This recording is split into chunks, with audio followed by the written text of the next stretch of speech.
সমাজ ও রাষ্ট্র ব্যবস্থা নিয়ে রাজনৈতিক দলগুলোর অবস্থান বুঝে জোটে যাওয়ার সিদ্ধান্ত নেওয়া হবে বলে জানিয়েছেন গণ অধিকার পরিষদের সভাপতি নুরুল হক নূর।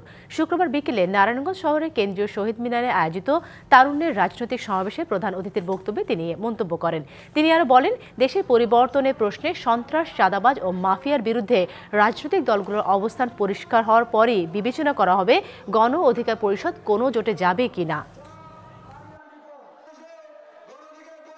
আগামীতে